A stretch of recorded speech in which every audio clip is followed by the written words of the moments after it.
Her husband humiliated her on her own daughter's wedding day, but she kept a secret that will surprise you. Welcome to our channel. Let's go to another moving story. The morning sun filtered through the leaded glass windows of Thornfield Manor, casting dancing shadows across the polished oak floors. Margaret Henderson stood in the bridal suite, her hands trembling slightly as she adjusted the delicate pearl necklace around her daughter Emily's neck. After months of meticulous planning, the day had finally arrived, Emily's wedding day.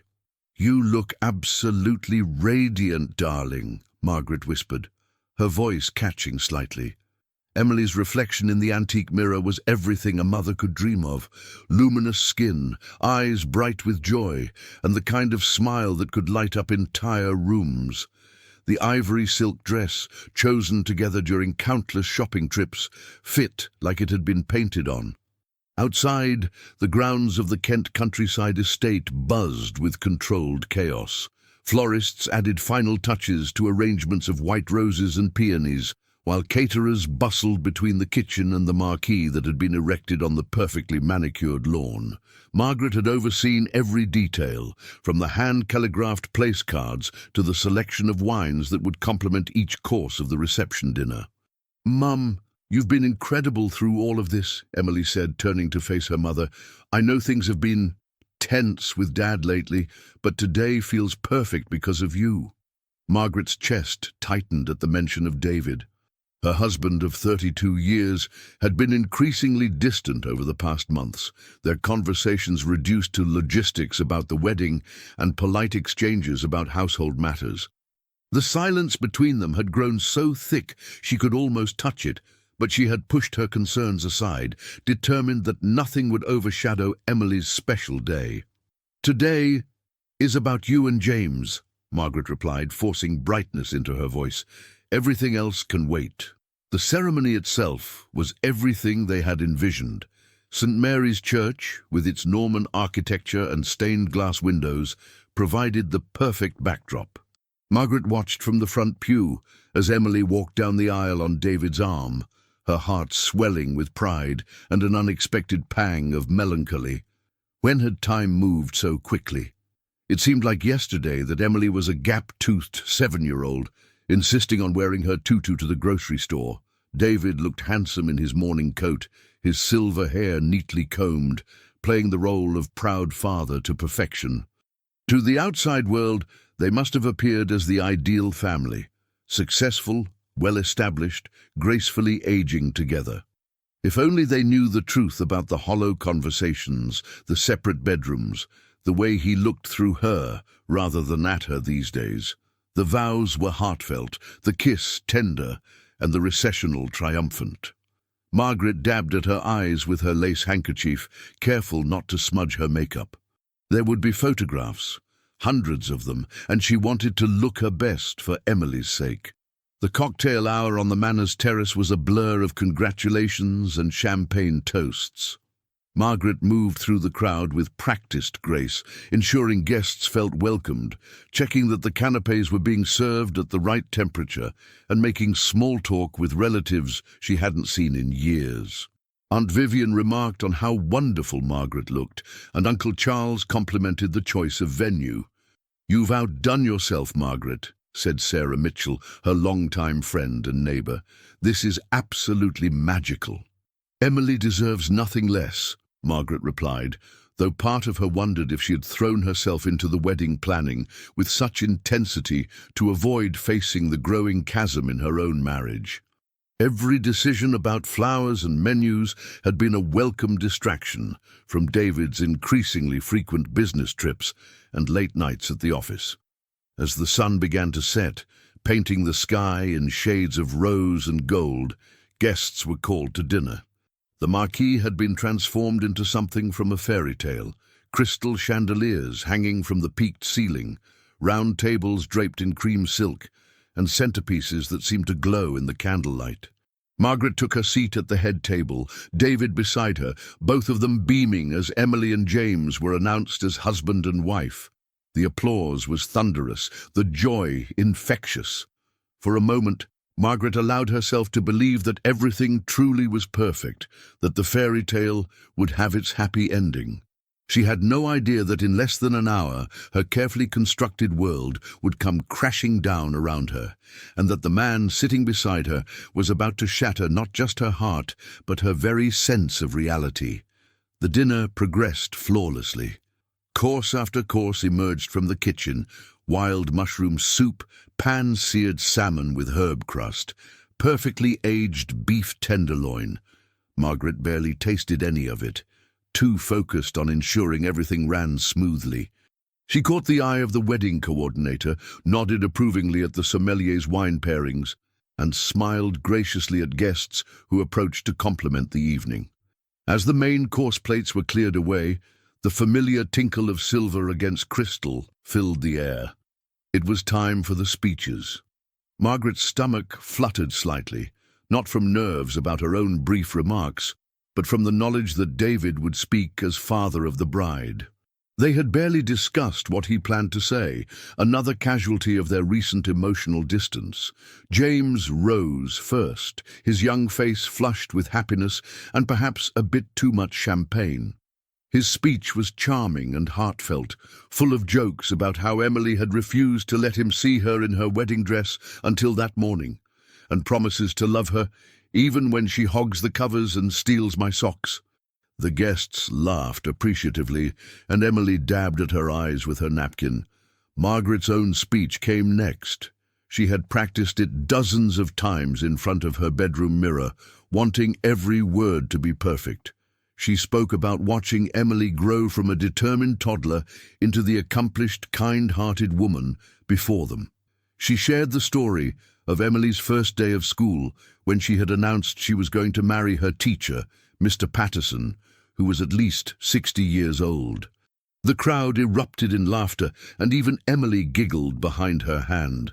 "Marriage," Margaret continued, her voice steady despite the emotion building in her throat, "is about partnership, compromise, and choosing to love someone every single day, even when it's difficult. Emily, you found that in James, and James, you found that in Emily. May your love story be everything you've dreamed of and more."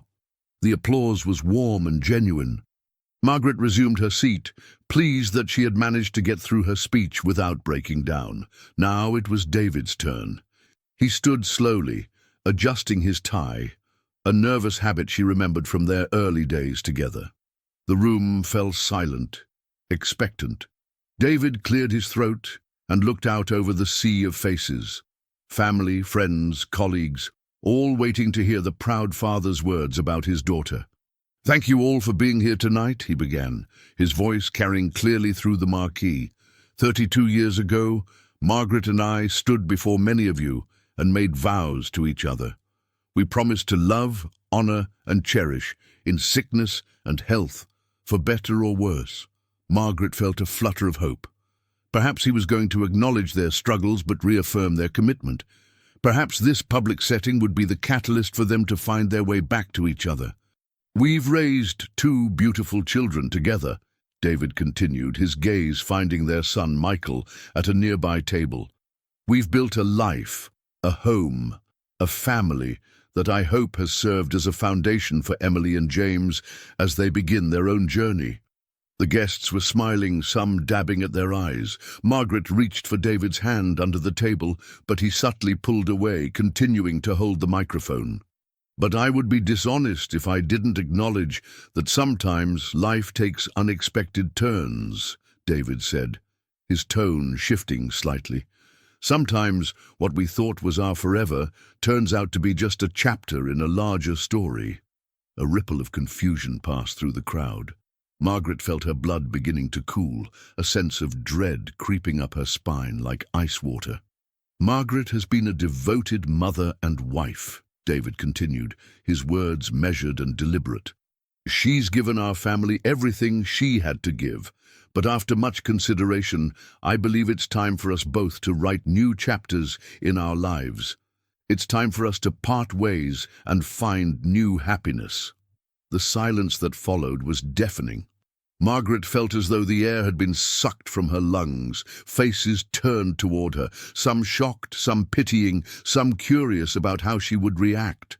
Emily's face had gone pale, her hand reaching across the table toward her mother.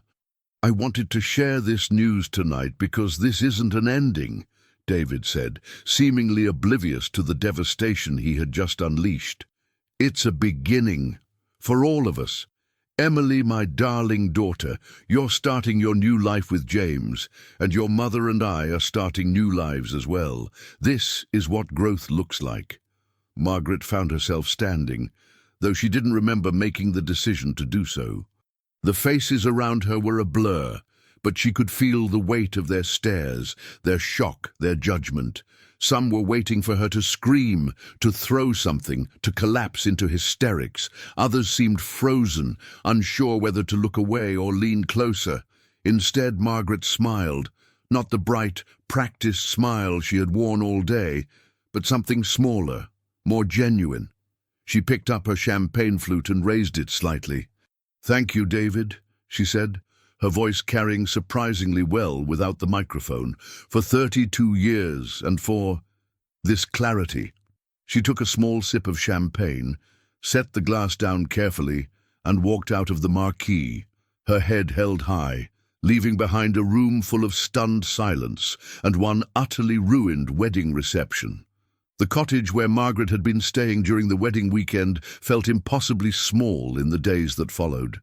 Originally intended as overflow accommodation for out-of-town relatives, the charming stone building, with its thatched roof and climbing roses, now served as her refuge from the storm of speculation and gossip that had erupted after David's announcement. Her phone buzzed constantly. Text messages from friends expressing shock and support, voicemails from relatives demanding explanations, and several calls from local journalists who had somehow gotten wind of the story. "Wedding shocker, husband announces divorce during reception speech," read one headline she glimpsed before quickly closing her laptop. The small Kent community was notorious for gossip, and this story had everything: drama, public humiliation, and the kind of middle-class scandal that people would dissect over coffee for months. Margaret had turned off her phone entirely by Tuesday morning. She couldn't bear to read another message that began with, "I can't believe David would," or "We had no idea you two were having problems." The assumption in every well-meaning contact was that she must be devastated, falling apart, in need of rescue or comfort. No one seemed to consider that she might be feeling something else entirely. Emily had tried to visit twice, but Margaret had pretended not to hear the gentle knocking at the door. She wasn't ready to face her daughter's questions, her hurt, her need to understand how her perfect wedding day had become a public spectacle. Michael had left increasingly frustrated voicemails, demanding to know what the hell Dad was thinking, and asking if there was anything he could do. Even her sister Patricia had called from Scotland, offering to drive down immediately. But Margaret needed silence. She needed space to think, to process what had happened, without the well-meaning intrusions of people who wanted to help her make sense of it all. She spent hours sitting in the cottage's small garden, a cup of tea growing cold in her hands, watching bees move methodically from flower to flower. There was something soothing about their purposefulness, their ability to focus entirely on the task at hand. On Wednesday morning, she walked to the village shop to buy milk and bread. The elderly proprietor, Mrs. Davies, looked up from her newspaper with poorly concealed curiosity. Margaret could feel the weight of stares from other customers, the whispered conversations that stopped abruptly when she approached. "Terrible business, that," Mrs. Davies said as she rang up Margaret's purchases. "Can't imagine what came over the man. And at his own daughter's wedding too." Margaret simply nodded and paid in cash, avoiding eye contact. Outside, she could hear the murmur of voices starting up again before the shop door had even finished closing behind her. The walk back to the cottage took her past St. Mary's Church, where just days before she had watched Emily say her vows. Now, the building looked different somehow, not sacred and timeless, but merely old and grey. The flowers from the wedding had been cleared away, leaving only the familiar memorial plaques and weathered headstones in the churchyard. Back in the cottage, Margaret found herself standing before the mirror in the small bedroom, studying her reflection. She looked remarkably composed for a woman whose life had just been dismantled in public. Her hair was still neat, her posture straight, her clothes appropriate. From the outside, she appeared to be handling everything with admirable dignity. But inside, something was shifting. The initial shock was wearing off, replaced by something unexpected, not devastation, but a strange sense of relief. It was difficult to name, this feeling that was creeping through her chest, like warmth returning to numb fingers. For years, she had been performing the role of the contented wife, the successful mother, the woman who had it all figured out. She had smiled through dinner parties, where David barely acknowledged her presence, made excuses for his increasing absences, and convinced herself that their growing distance was simply the natural evolution of a long marriage. She had been so busy maintaining the facade that she had forgotten to ask herself what she actually wanted. David's public announcement had been cruel and humiliating, but it had also been honest in a way that their marriage hadn't been for years. He had said what they both knew, but had been too comfortable, too cowardly, or too invested in appearances to acknowledge. That evening, as the sun began to set through the cottage windows, Margaret pulled out a piece of the inn's stationery and began to write. Not a diary entry or a letter of complaint, but something else entirely. Her hand moved steadily across the paper, forming words she had never allowed herself to think, let alone speak. The letter grew longer as the evening wore on. Page after page of truths she had buried so deeply she had almost forgotten they existed. By the time she finished, it was well past midnight, and she had filled nearly a dozen sheets with her careful handwriting. She addressed the envelope to Emily, sealed it carefully, and placed it on the small table by the window. Tomorrow she would mail it. Tonight, for the first time in years, she would sleep without the weight of secrets pressing down on her chest. My dearest Emily, I know you must be confused and hurt by what happened at your wedding reception. I know you're wondering how your father could have chosen such a moment to make his announcement and why I reacted the way I did. You're probably questioning whether you ever really knew your parents at all. The truth is more complicated than what appeared in that marquee, and you deserve to understand it all, even if it changes how you see our family forever. Your father is not wrong that our marriage has been over for some time. What he didn't tell that room full of people, what he doesn't know I know, is that it ended exactly 11 years, 4 months, and 16 days ago. That was the day I discovered he was having an affair with Carolyn Phillips. You remember Caroline, don't you? She was my closest friend for nearly 15 years. She was in our book club. She came to your school plays. She helped me plan your 18th birthday party. She knew everything about our family, our schedules, our vulnerabilities. She knew when your father was traveling for work, when I was taking care of your grandmother during her final illness, when I was distracted by Michael's troubles at university. I found out quite by accident. I had gone to Caroline's house to drop off a casserole. She had mentioned that her husband was working late all week and she didn't feel like cooking. I used the spare key she had given me years before, the way we always did with each other. I walked into her kitchen and found your father's briefcase on the counter, his jacket draped over a chair, and the unmistakable sounds of intimacy coming from upstairs. I stood in that kitchen for what felt like hours, but was probably only minutes, trying to make sense of what I was hearing. Part of me wanted to storm upstairs, to confront them both, to let the rage I felt tear through that house like a hurricane. But another part of me, the part that won, was thinking about you and Michael. You were 17 then, in your final year of school, already anxious about university applications and your future. Michael was struggling with depression and had just started seeing a therapist. The thought of destroying our family's stability in that moment felt selfish and cruel, so I left. I put the casserole on Caroline's counter, locked the door behind me, and drove home. When your father came back that evening, late as usual, I asked him about his day. He told me about meetings and conference calls, the same lies he had probably been telling me for months. I nodded and served dinner and asked about his plans for the weekend, as if nothing had changed, but everything had changed. I spent the next several weeks in a state of shock, going through the motions of our life while feeling completely disconnected from it. I considered confronting Caroline, but the thought of losing my closest friend on top of everything else seemed unbearable. I considered confronting your father, but every time I imagined that conversation, I saw your face and Michael's face, and I couldn't bring myself to do it. Instead, I made a choice that I have questioned every day since. I decided to wait.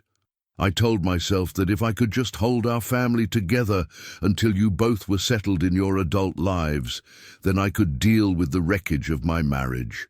I convinced myself that protecting you was more important than protecting myself. Over the years, there were other signs. Phone calls that ended abruptly when I entered the room, weekend work trips that seemed unnecessarily frequent, a distance in your father's eyes that grew wider with each passing month. I don't know if Caroline was the only one, or if there were others. I stopped wanting to know. I threw myself into being the best mother I could be. I attended every school event, helped with every project, celebrated every achievement. When you decided to study art history, I researched programs with you. When Michael struggled with his career choices, I supported him through 3 different attempts to find his path. I made our house a sanctuary, even as my marriage became a performance. The hardest part wasn't the betrayal itself, it was the loneliness. I couldn't talk to Caroline, obviously, and she had been my closest confidant. I couldn't burden you or Michael with adult problems that weren't yours to solve. I couldn't talk to other friends without risking the gossip that would inevitably follow. So I carried it alone, year after year, smile after smile, dinner party after dinner party. When you announced your engagement to James, I felt a mixture of joy and relief. Joy because I could see how happy you were, how ready you were to build a life with someone who truly loved you. Relief because I knew my long wait was almost over. I could hold on for 1 more year through the wedding planning and the ceremony itself, and then I could finally stop pretending. Your father's announcement at the reception was shocking in its timing and cruelty, but not in its content. In some ways, I was grateful that he had finally said what we both knew to be true. I was tired of pretending, tired of performing, tired of protecting everyone else while slowly losing myself. I'm not telling you this to make you hate your father or feel sorry for me. I'm telling you because you're a married woman now, and you deserve to understand that marriages are complex, that people make choices that seem inexplicable from the outside, and that sometimes love looks like sacrifice, and sometimes it looks like letting go. I made my choices based on what I thought was best for our family at the time. I don't regret protecting you and Michael during your formative years, but I do regret losing myself in the process.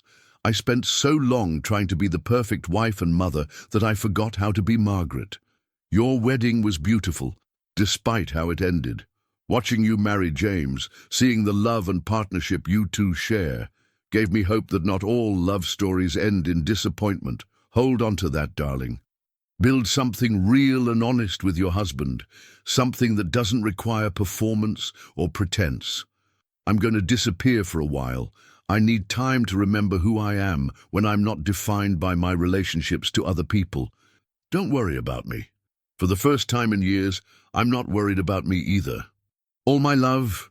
Mum Margaret folded the letter carefully, slipped it into the envelope, and sealed it with a finality that felt like closing a door on one life and opening another. The village post office would be open in a few hours. After that, there would be no taking back the word she had finally allowed herself to write. 3 weeks after posting the letter to Emily, Margaret stood in the doorway of Rosemary Cottage, a small stone house in the Yorkshire Dales that she had found online during one of her sleepless nights in Kent. The letting agent had described it as charming but isolated, which had been exactly what Margaret was looking for. What she hadn't expected was how the isolation would feel like freedom rather than loneliness. The cottage sat on the edge of Grassington, a village small enough that she could walk from one end to the other in 10 minutes. Her nearest neighbour was a sheep farmer named William Hartley, whose property bordered hers and who had introduced himself by bringing over a bottle of welcome wine and offering to help with any repairs the old cottage might need. He was perhaps 60, weathered by decades of Yorkshire weather and refreshingly disinterested in her personal history. "City folk usually find it too quiet up here," he had said, looking skeptically at her London license plates. "No shops worth mentioning, no restaurants, no nightlife to speak of. You sure you'll manage?" Margaret had assured him she would be fine, and to her surprise, she meant it. For the first time in years, she woke up in the morning without a schedule to keep, without responsibilities to anyone but herself. She could drink her tea while it was still hot, read the newspaper from front to back, take long walks across the moors without checking the time or worrying about being home to prepare dinner. The cottage itself was exactly what she needed, small enough to be manageable, but comfortable enough to feel like home. The kitchen was barely large enough for one person, but it had a view of the garden and received morning sunlight that made everything glow golden. The sitting room had a fireplace that actually worked and built-in bookshelves that she was slowly filling with volumes from the local charity shops. Upstairs, the bedroom window looked out over rolling hills that changed colour throughout the day, from green to gold to purple depending on the light. She had brought very little with her from the family home: clothes, books, photographs of the children, and her grandmother's china tea set. Everything else felt like part of a life that no longer fit her. David could have the dinner party dishes, the coordinated bedroom furniture, the garden tools she had used to maintain landscapes designed to impress the neighbours. She wanted only things that had meaning, that connected her to who she was, rather than who she had been expected to be. The silence had been overwhelming at first. After decades of managing a household, coordinating schedules, and maintaining social obligations, the absence of demand on her time felt strange and almost guilty. She found herself looking for tasks, for people who needed her attention, for problems she could solve. But gradually, she began to appreciate the luxury of unstructured time. She started taking long walks on the network of public footpaths that crisscrossed the Yorkshire countryside. The physical exercise felt amazing after years of being too busy to prioritize her own health, and the rhythm of walking seemed to quiet the anxious thoughts that had plagued her for so long. She discovered muscles she had forgotten she had, and developed a tan from spending hours outdoors.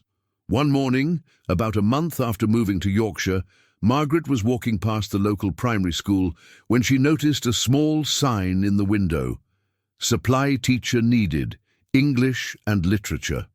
On impulse, she pushed open the school gate and introduced herself to the headmistress, Mrs. Patterson, an energetic woman in her 50s who seemed delighted to meet someone with Margaret's qualifications. "We're desperate for someone who can handle the older children's literature classes," Mrs. Patterson explained over tea in her office. "Our regular teacher is on maternity leave, and the substitute we hired lasted exactly 3 days before deciding that rural Yorkshire wasn't for her. Would you be interested in taking on a few classes a week?" Margaret surprised herself by saying yes immediately. She had taught briefly before having children, and the idea of returning to literature, of sharing her love of books with young people, felt like reclaiming a part of herself she had forgotten existed. The first day was terrifying. Standing in front of a classroom full of 10- and 11-year-olds, Margaret felt exposed and uncertain. But as she began reading aloud from The Secret Garden, a book that suddenly felt perfectly appropriate for her new life, she watched their faces become engaged, curious, transported. By the end of the hour, hands were shooting up with questions and observations, and she realized she hadn't thought about David or the divorce papers waiting to be signed in over an hour. Teaching became the anchor of her week. 3 mornings a week, she would walk the mile to the school, spend 2 hours discussing books and writing with students who had never known her as anyone's wife or mother, and then walk home feeling accomplished and useful in a way that had nothing to do with maintaining appearances or managing other people's needs. In the evenings, she would sit by the fire with a cup of tea and whatever book she was currently reading, listening to the wind across the moors and feeling something she had almost forgotten existed: contentment. Not happiness exactly, that still felt too complicated, but a deep sense of rightness, of being exactly where she was supposed to be, doing exactly what she was supposed to be doing. For the first time in decades, Margaret was living for herself, and the feeling was both terrifying and exhilarating. The invitation arrived on a Thursday morning in October, slipped through the cottage's letterbox, along with the usual assortment of bills and local advertisements. Margaret nearly discarded it, assuming it was another piece of promotional material, but something about the handwritten address made her pause. "You're cordially invited to join the Grassington Women's Circle," read the cream-colored card, "a monthly gathering for women over 50 who are writing new chapters in their lives. Tea, conversation, and mutual support in a judgment-free environment. Next meeting, Sunday, October 15th, 2 p.m., Village Hall." Margaret's first instinct was to decline. She had moved to Yorkshire, partly to escape the well-meaning intrusions of people who wanted to help her process her divorce, and the last thing she needed was a group of women sitting around analysing their failed relationships over weak tea and digestive biscuits. But something about the phrase "writing new chapters" intrigued her. It suggested forward movement rather than dwelling on the past, possibility rather than victimhood. And after 2 months of solitude, she had to admit that she sometimes missed the company of other women, the particular kind of conversation that came from shared experience and mutual understanding. On Sunday afternoon, Margaret found herself standing outside the village hall, debating whether to go inside or turn around and walk home.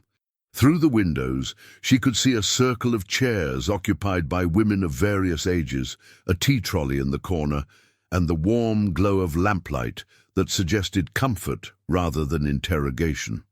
The woman who greeted her at the door was perhaps 70, with silver hair pulled back in an elegant chignon and the kind of warm smile that immediately put people at ease. "You must be Margaret," she said, extending her hand. "I'm Judith Morrison. We were hoping you might join us." "I'm not sure I belong here," Margaret said honestly. "I'm not really sure what I'm looking for."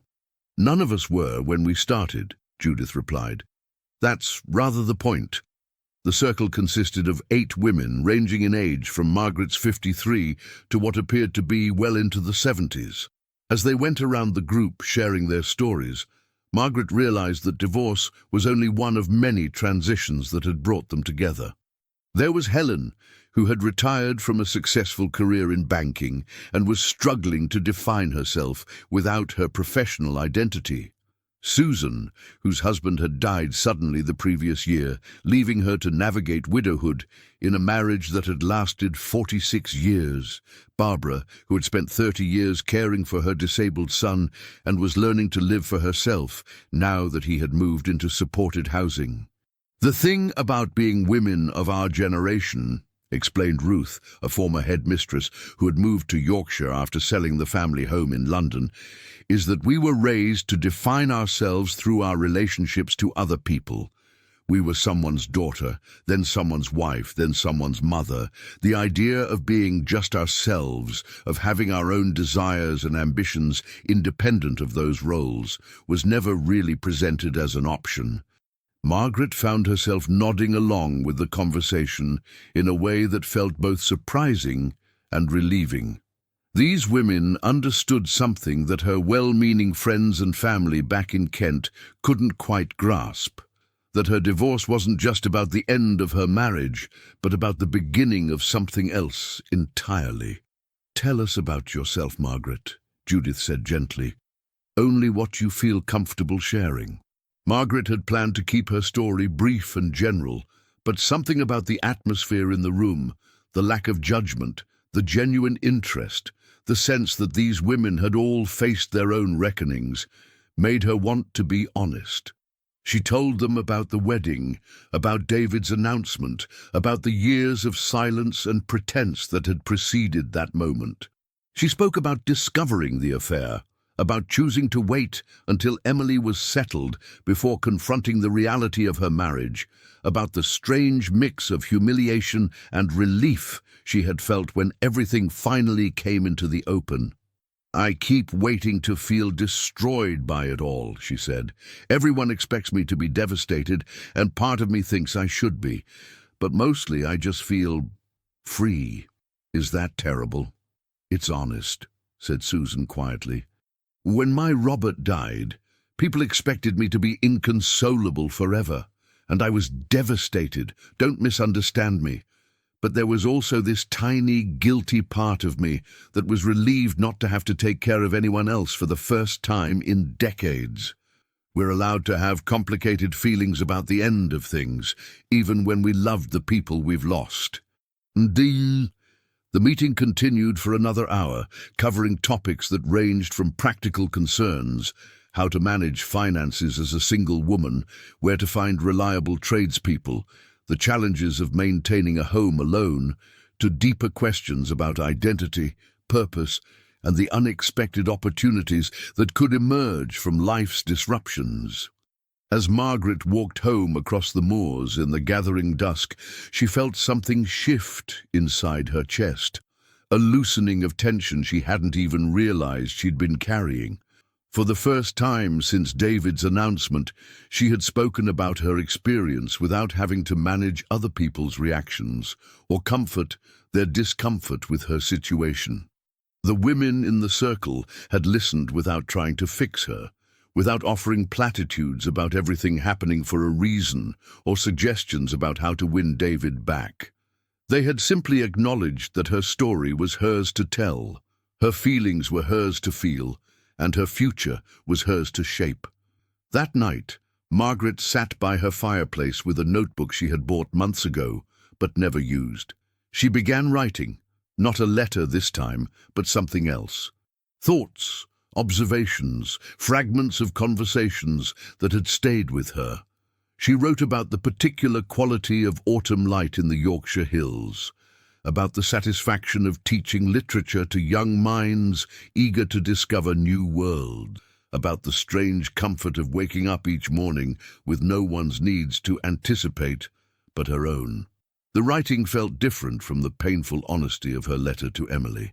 This was exploration rather than explanation, curiosity rather than confession. She was beginning to discover who Margaret might be when she wasn't defined by her relationships to other people, and the person emerging from those pages was someone she was genuinely interested in getting to know. Over the following weeks, Margaret found herself looking forward to the monthly meetings with an anticipation that surprised her. She began arriving early to help Judith set up the tea trolley, staying late to stack chairs and continue conversations that had been interrupted by the official end of the meeting. These women were becoming not just a support system, but genuine friends. The first friendships she had formed in years that weren't based on shared children's activities or husbands' work connections. When Helen mentioned that she was struggling to find purpose in retirement, Margaret surprised herself by suggesting that Helen might enjoy volunteering at the primary school. When Susan admitted she was afraid to take the painting class she had always wanted to try, the group rallied around her with encouragement and practical support. Margaret was learning to give and receive help that wasn't based on obligation or guilt, but on genuine care and mutual respect. The realization that she had a voice, not just opinions, but actual wisdom worth sharing, was perhaps the most startling discovery of all. For so many years, she had been the listener, the supporter, the one who helped other people process their feelings and make their decisions. Now she was finding that her own experiences, her own insights, her own perspectives had value beyond their usefulness to others.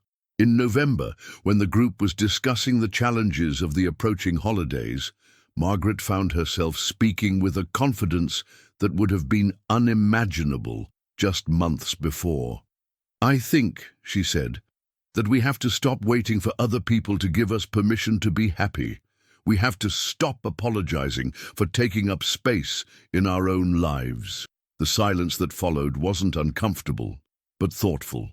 Finally, Judith smiled and said, "Margaret, I think you've found your voice." Walking home that evening under a sky brilliant with stars, Margaret realized that Judith was right. She had found her voice, not the careful, diplomatic tone she had used to navigate social situations for decades, but something authentically her own, something worth listening to. The letter arrived on a cold December morning, addressed in Emily's familiar handwriting. Margaret had been expecting it for weeks, ever since she had finally worked up the courage to give Emily her Yorkshire address in a brief phone call that had been awkward for both of them. Now, holding the thick envelope in her hands, she felt her heart racing with a mixture of anticipation and dread. She made herself a cup of tea, settled into her favorite chair by the window, and opened the letter with hands that trembled slightly. "Dearest Mum, I've started this letter a dozen times over the past 2 months, never quite knowing how to respond to everything you shared with me. I've been angry, sad, confused, and ultimately deeply moved by your honesty. I need you to know that. First, I want to apologize for not responding sooner. James and I have been processing everything that happened at our wedding, and it's taken me this long to separate my own hurt from my concern for you. I was so focused on how Dad's announcement affected me, my special day, my perfect wedding, that it took me weeks to really absorb what you had been going through all those years. 11 years, Mum. 11 years of knowing about Dad and Caroline, of carrying that secret alone, of protecting Michael and me from the truth of your marriage. I keep thinking about all the times during those years when I complained to you about my relationships, my petty problems, my minor disappointments, never knowing that you were holding something so much more devastating inside. I remember Caroline at my 18th birthday party, laughing at Dad's jokes, helping you serve the cake, staying late to help clean up. I remember thinking how lucky you were to have such a good friend. The betrayal of that friendship might be worse than the affair itself. At least that's how it feels to me. I can't imagine how you bore it. But I also need to tell you something that might surprise you. I'm proud of you. I know that sounds strange, given that you kept such a huge secret from us for so long. Michael is still angry about that. He feels like you didn't trust us enough to tell us the truth. But I understand why you made the choices you did, and I think they were incredibly brave choices, even if they cost you so much. You protected us during the years when we most needed protection. When I was 17 and anxious about university. When Michael was struggling with his mental health. When we were both still figuring out who we were and what we wanted from life. You created a stable foundation for us, even when your own ground was crumbling. But more than that, I'm proud of you for how you've handled everything since. Do you remember what you said in your wedding speech about choosing to love someone every single day, even when it's difficult? At the time, I thought you were talking about marriage. Now I realize you were talking about family, about motherhood, about the choice to keep loving and protecting us, even when your own heart was breaking. James and I have talked about this a lot. He never knew our family during the years you're describing, so he sees things differently than Michael and I do. He says that what strikes him most about your story is not the sadness of those years, but the strength it must have taken to live through them with such grace. He's right. I want you to know that your sacrifice wasn't wasted. Michael and I both had the security and stability we needed to become the people we are today. I went to university confident in myself because I had a mother who supported every dream and ambition. I chose to marry James because I learned from watching you that real love means putting the other person's well-being above your own convenience. Even the marriage you describe as failed taught me important lessons about partnership and compromise. but I also want you to know that I never want you to sacrifice yourself for us again. We're adults now. We can handle the truth, all of it, even when it's messy and complicated and doesn't fit the story we thought we knew about our family. I miss you terribly. I know you needed space to figure out who you are outside of being our mother and Dad's wife. But Yorkshire feels impossibly far away. I want to hear about your cottage, your teaching, your new friends. I want to know what you're reading and what you're thinking about, and whether you're happy. Are you happy, Mum? I hope you are. I hope you're discovering parts of yourself that got buried during all those years of taking care of everyone else. I hope you're learning to take care of yourself with the same devotion you showed to us. James and I would like to visit. If you're ready for that, we could come for a weekend, maybe in the spring when the Yorkshire countryside is beautiful. I want to see your new life, meet your new friends, hear about your students. I want to understand who you're becoming now that you're free to be yourself. There's one more thing I need to tell you. A few weeks ago, I ran into Caroline at the supermarket. She tried to approach me, probably to offer some awkward condolence about the divorce. I looked right through her and walked away. I will never forgive her for what she did to you, and I will never forgive myself for not seeing it at the time. But I forgive Dad, or at least I'm trying to. Not for the affair, not for Caroline, not for the way he handled the announcement at my wedding. Those things are unforgivable. But I forgive him for being human, for making terrible choices, for not being the husband you deserved. I forgive him because carrying anger toward him would be just another burden, and you've carried enough burdens for all of us. I love you, Mum. I love the mother you were during all those difficult years, and I love the woman you're becoming now. Thank you for your honesty, your sacrifice, and your courage. Thank you for showing me that it's never too late to choose yourself. Please write back soon. I need to know how the story continues. All my love always, Emily P.S. James says to tell you that he considers himself incredibly lucky to have married into a family with such a strong, remarkable woman for a matriarch. He's right about that too. Margaret read the letter 3 times, tears streaming down her face. Not tears of sadness, but of relief and gratitude and overwhelming love for this thoughtful, compassionate young woman she had raised. Emily understood. More than that, Emily was proud of her. That evening, Margaret sat down to write her response, and for the first time in months the words came easily. Margaret was in her garden on a warm April morning, planting the herbs she had started from seed on her kitchen windowsill, when she heard the unfamiliar sound of a car engine coming up the narrow lane to the cottage. Living in such a remote location meant that any visitor was either expected or lost, and she wasn't expecting anyone. She straightened up, brushing soil from her hands, and watched as a familiar silver BMW rounded the bend and pulled into her small gravel drive. For a moment, she felt as though she was looking at a ghost. David sat behind the wheel, older somehow than she remembered, his hair more grey, his face showing lines that hadn't been there at Emily's wedding. Margaret's first instinct was to retreat into the cottage, to avoid the confrontation she'd been dreading for months.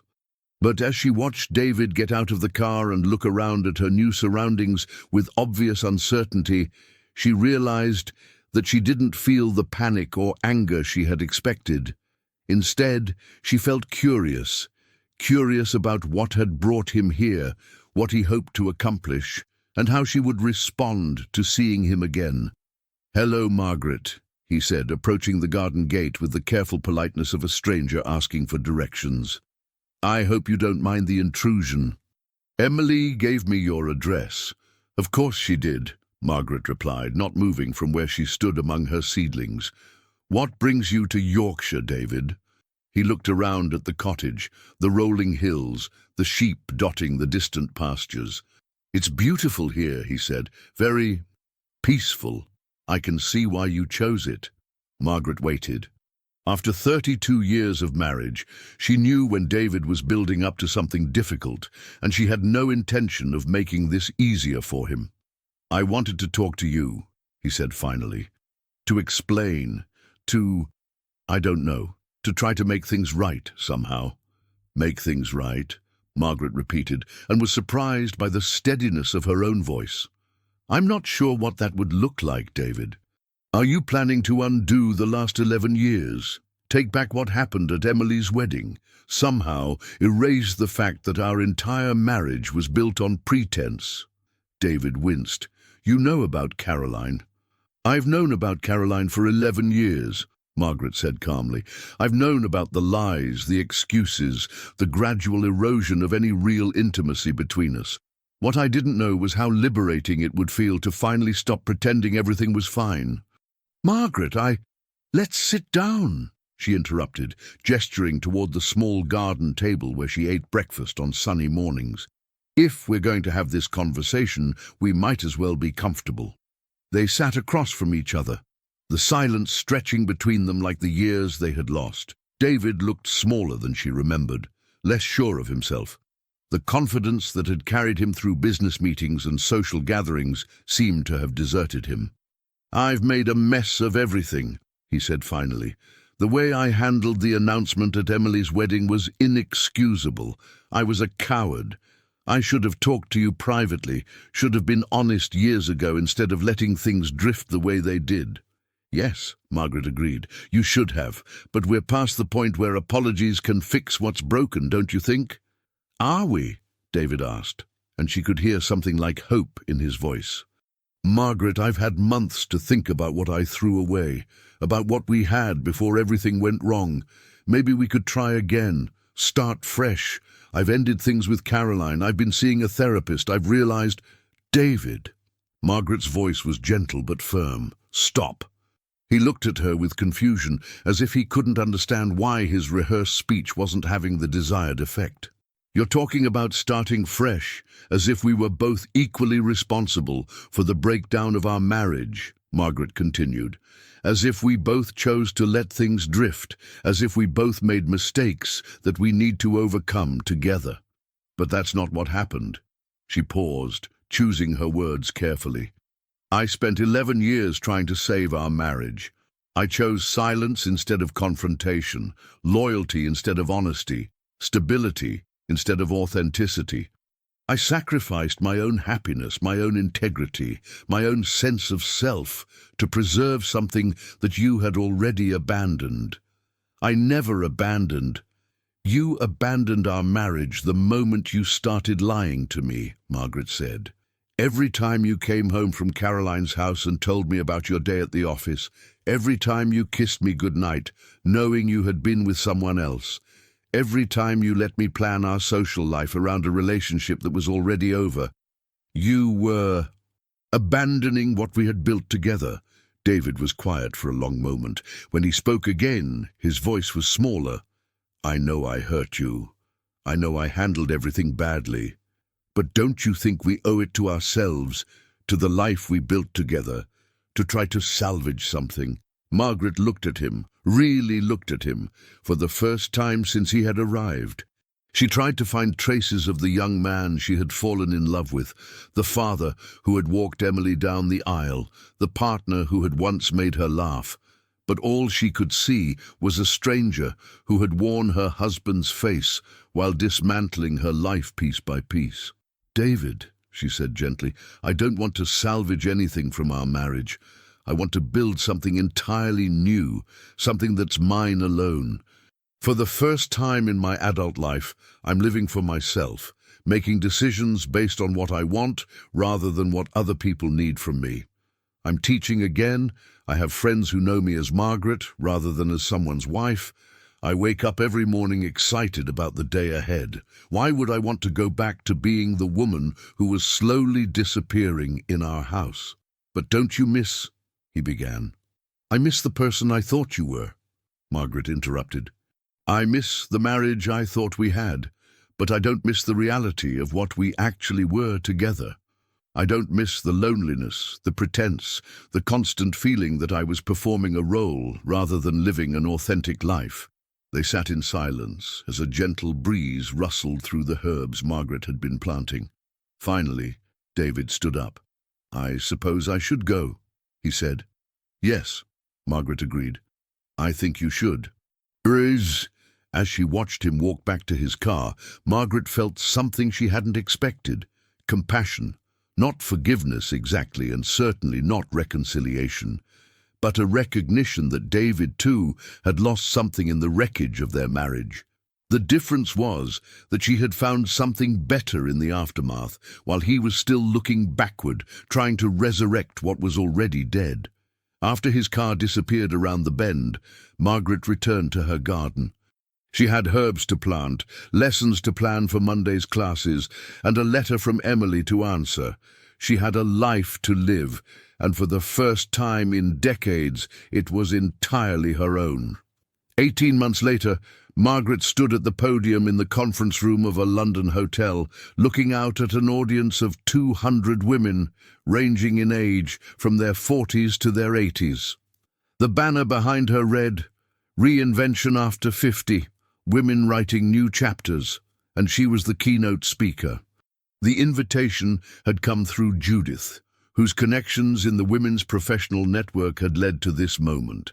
Margaret had initially declined, insisting she wasn't qualified to give advice about life transitions, but Judith had persisted, pointing out that Margaret's story, her grace under fire, her courage to start over, her refusal to be defined by other people's choices, was exactly what women facing similar crossroads needed to hear. "Good morning," Margaret began, her voice carrying clearly through the room. "My name is Margaret Henderson, and until 2 years ago I defined myself entirely through my relationships to other people. I was David's wife, Emily and Michael's mother, Caroline's friend. I was the woman who organized dinner parties, managed social calendars, and made sure everyone else's needs were met before considering my own." She paused, scanning the faces in the audience. She could see recognition there, understanding, the particular exhaustion that came from decades of self-sacrifice. 2 years ago, at my daughter's wedding reception, my husband of 32 years announced to a room full of family and friends that he was leaving me. It was humiliating, devastating, and the best thing that ever happened to me. A ripple of surprised laughter ran through the audience. "I don't say that lightly," Margaret continued. "The end of my marriage was painful in ways I'm still processing, but it was also the beginning of the most authentic, fulfilling period of my life. For the first time in decades, I was forced to ask myself a question I had been avoiding. Who is Margaret when she's not taking care of everyone else?" She told them about Yorkshire, about the cottage, about returning to teaching and finding her voice in the women's circle. She spoke about the terrifying freedom of waking up with no one's needs to anticipate but her own, and the gradual realization that she had interests, opinions and dreams that had nothing to do with her roles as wife and mother. "The most radical thing a woman of our generation can do," she said, "is to believe that her own happiness matters. Not more than anyone else's, but equally. We were raised to be selfless, to find fulfillment through service to others, to measure our worth by how well we managed other people's lives. Those can be beautiful qualities, but they become destructive when they're the only qualities we're allowed to express." In the front row, Margaret spotted Emily, who had driven down from London specifically to hear her mother speak. Next to Emily sat James, and in the row behind them, several members of the Yorkshire Women's Circle who had made the journey to support her. Michael was there too, having flown in from Edinburgh, where he now worked as a social worker, helping other people navigate life's transitions. "I'm not suggesting that marriage is wrong or that caring for others is a mistake," Margaret continued. "I'm suggesting that these roles should enhance who we are, not erase who we are. The woman I am today, teaching literature to young minds, writing in my journal each morning, walking the Yorkshire moors, building friendships based on mutual respect rather than obligation. This woman existed during my marriage too. She was just buried under decades of other people's expectations." She talked about the importance of financial independence, of maintaining friendships outside of marriage, of pursuing interests that had nothing to do with family responsibilities. She spoke about the courage it took to disappoint people who had grown comfortable with her sacrifices, and the surprising discovery that most relationships actually improved when they were based on choice rather than duty. "The question I'm asked most often," Margaret said as she began to wrap up her remarks, "is whether I regret the years I spent in an unhappy marriage. The answer is complicated. I regret the dishonesty, the pretense, the gradual erosion of my own identity. But I don't regret the children I raised during those years, the stability I provided, the love I gave even when it wasn't reciprocated." She looked directly at Emily, who was crying quietly in the front row. "Our stories don't end when our marriages do, when our children leave home, when the roles we've played for decades no longer fit. Our stories transform. The question isn't whether we're too old to start over.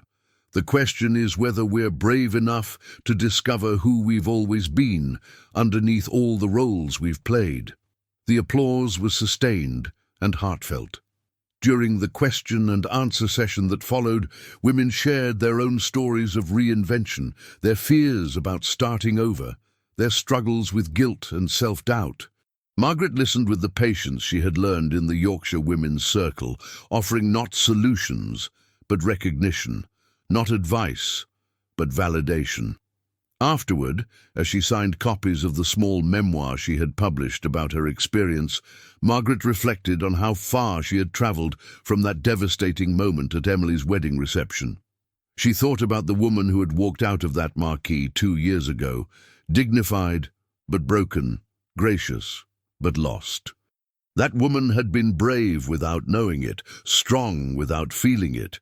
She had endured years of betrayal and loneliness with remarkable grace, had protected her children's emotional well-being at the cost of her own, had maintained her integrity even when it would have been easier to collapse into bitterness and rage.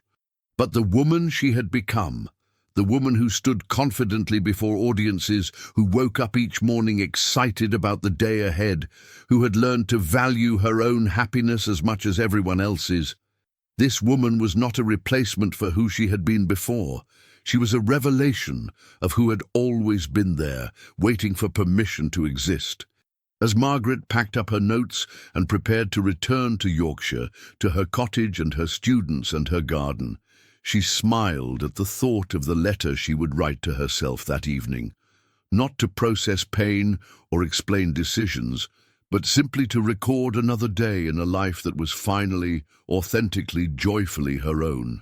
The story was far from over. It was just beginning. Did Margaret's journey resonate with you? Her story of finding herself after decades of living for others is one that touches women around the world.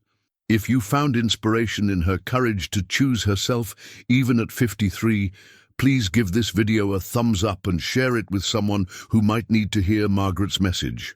Sometimes, the most powerful thing we can do is show another woman that it's never too late to write a new chapter. Your support helps us bring more stories of resilience and reinvention to women everywhere who are ready to reclaim their lives. If you'd like to see more content about finding your voice, starting over, and choosing yourself, please subscribe to our channel and hit the notification bell. We'd love to know, what country are you watching from? Drop a comment below and tell us where in the world you're joining us from today. Your story matters and we want to hear from you.